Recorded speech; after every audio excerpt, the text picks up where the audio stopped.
welcome back to stage your handsome grooms, Paul and Tom.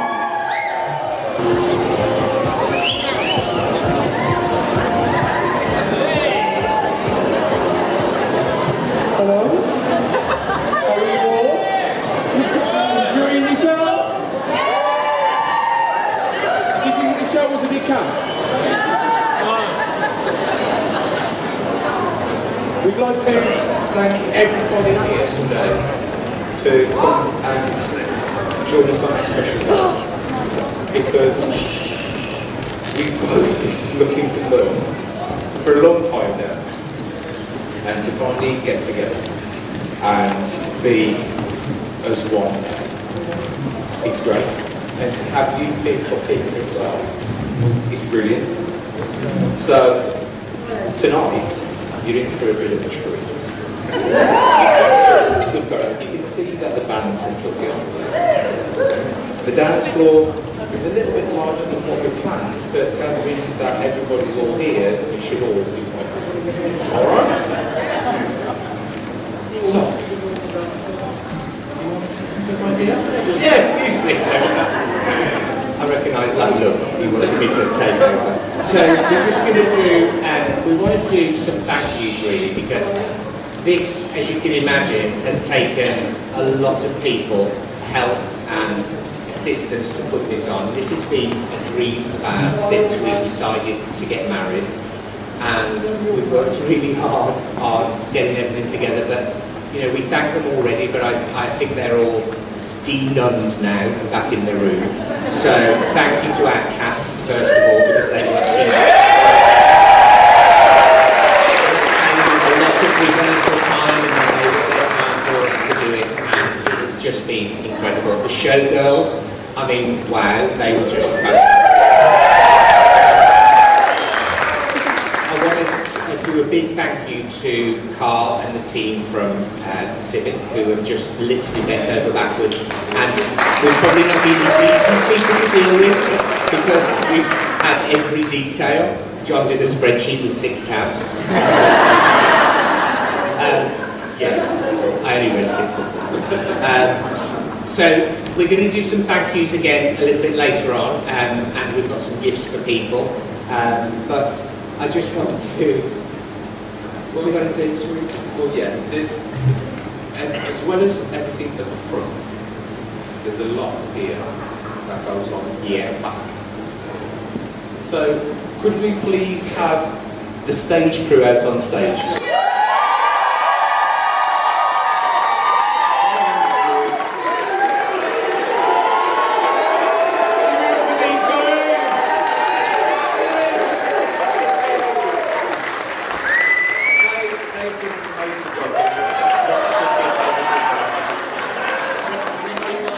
And there's another one right here.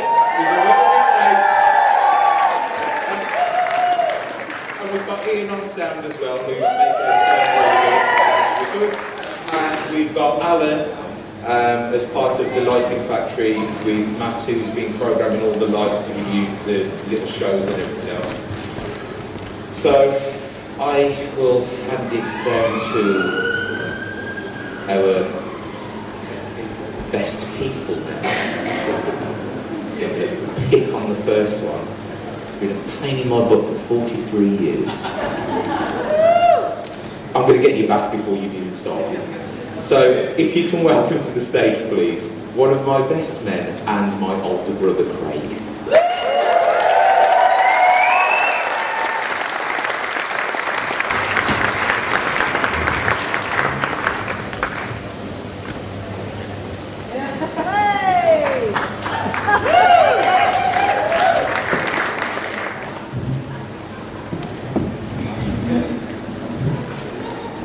Hi guys, you all okay, yeah? I scared John actually when he asked me to do this speech, because he expected me to write it all down, and I haven't. It's all in here. And I said to him if he wanted to censor it or move bits and bobs around, he'd actually literally have to dissect my brain. Which, unfortunately, he hasn't. And when I wanted to do the speech, I think the topic is decisions. Such as like when we were kids, we used to love playing with Lego. Everybody, yeah, people here play Lego? And there was one piece that got out of the bunch of Lego that we both wanted. I wanted it, he wanted it. How could we sort out this situation? Should we play rock, paper, scissors? No. Flip a coin? No. He decided to swallow it. Oh yeah. I looked at him like, what you doing? And with a big grin on his face, he turned around and said, don't worry, you'll have it in the morning. Oh, and I did. Yeah. I don't remember him playing in the garden with it. Let's put it that way. And then, when he left school with the various jobs he did, such as one where he was door-to-door sales, selling perfumes, the other end of Birmingham. Now when you're from the Black Country, that's a bit of no man's land. And it was great, only one problem, the company didn't provide him with any samples. Now I actually volunteered to produce some samples, but when I told him they'd be in small Coca-Cola bottles, he decided to politely reject the idea. And the job it was actually door-to-door sales for campus, let's put it that way. And he actually decided then to work in the Alliance in Leicester Building Society. And he got on with great everybody there. Made the staff laugh, made the customers laugh, and the customers made him laugh, especially when they asked for a mortgage. And down south in Croydon, then up in Wolverhampton. And then from there, he actually went to work for the Alcoholics Anonymous rival, the Raving Alcoholics Corporation, better known as the RAC.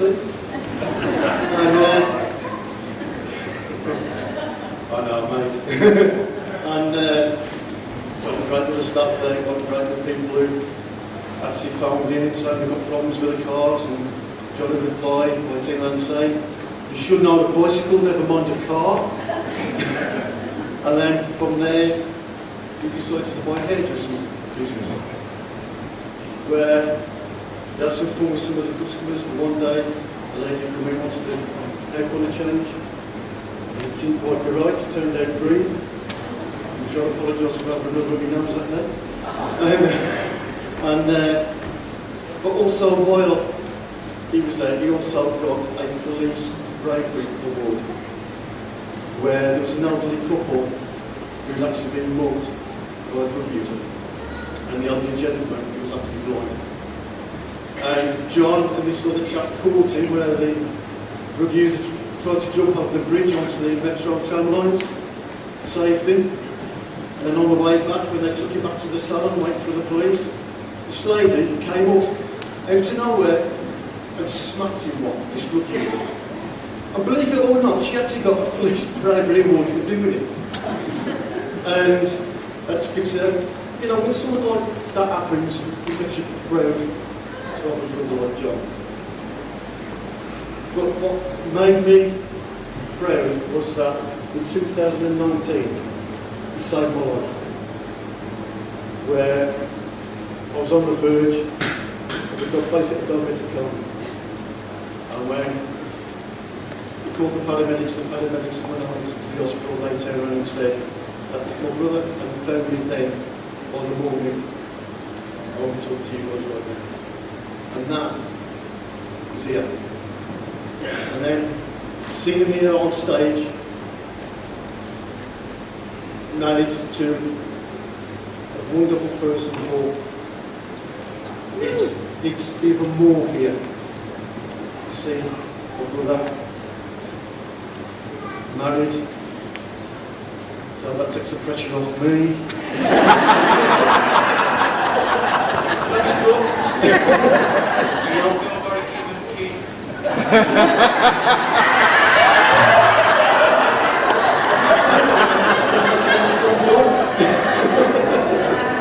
And when he asked me to be best man, he gave a speech.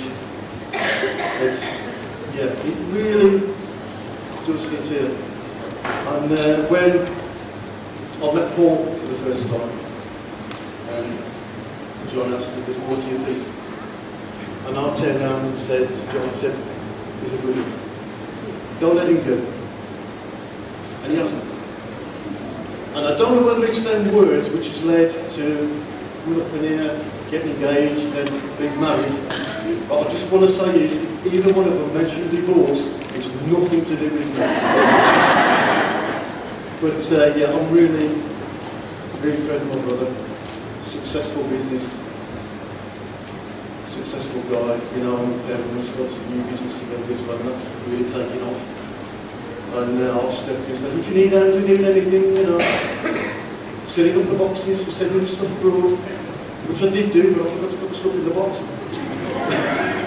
But yeah, it's really proud of my brother, and he says, you know, wanting kids, or I'll say to John, I'll say to Paul, adoption.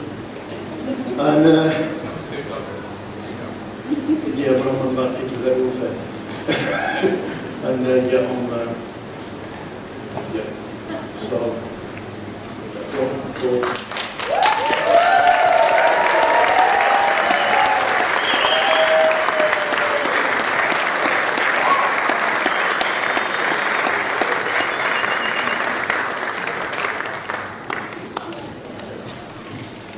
So now I'm going to invite up Nikki Taylor, who is one of my oldest, dearest friends. I think we've known each other for 30 odd, that's all I'm going to say. We met in primary school. 30 odd years. To come and say a few words.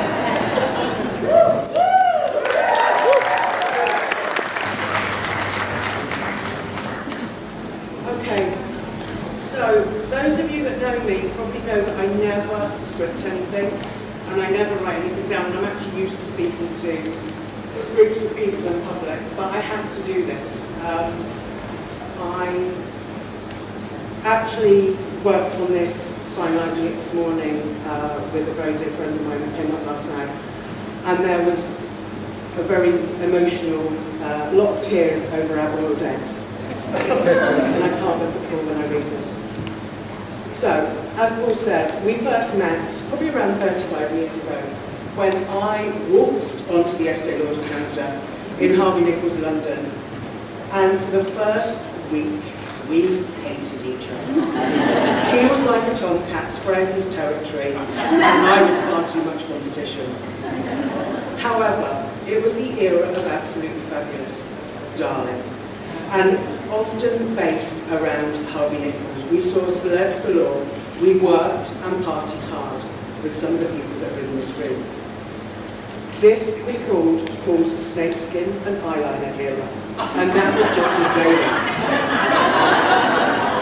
Some of you may even have been witness to Paul and I performing to Gina G, who are just a little bit behind the bar at the Black Horse.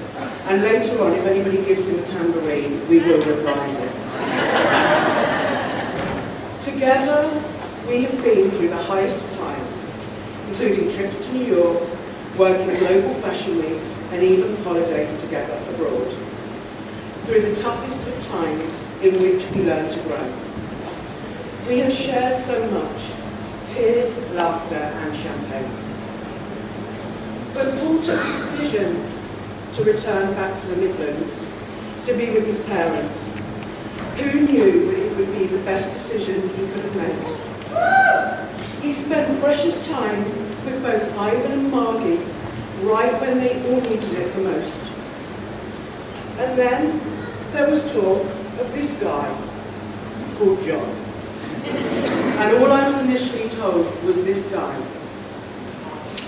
Paul will be the first to say I am ferociously protective over him and his emotions, because when Paul falls, he falls very hard.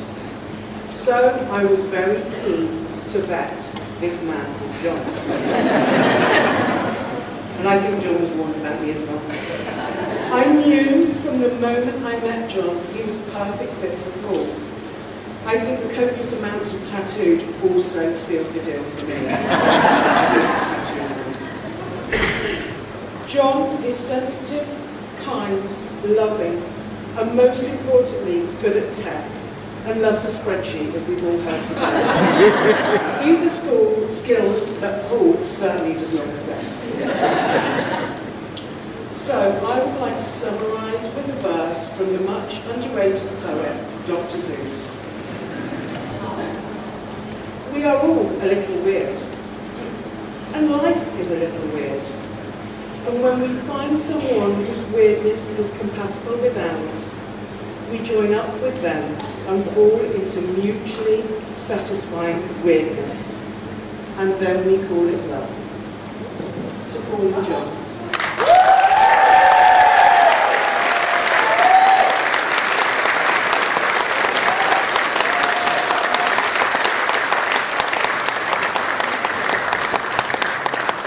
And we now ask all of our lovely guests to stand and raise a glass.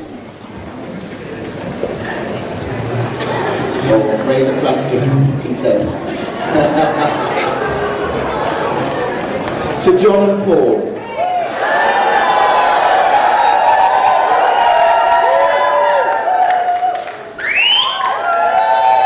They're now going to come down onto the dance floor for their first dance.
Everybody would like to join them on the dance floor, please do. And have a lovely evening.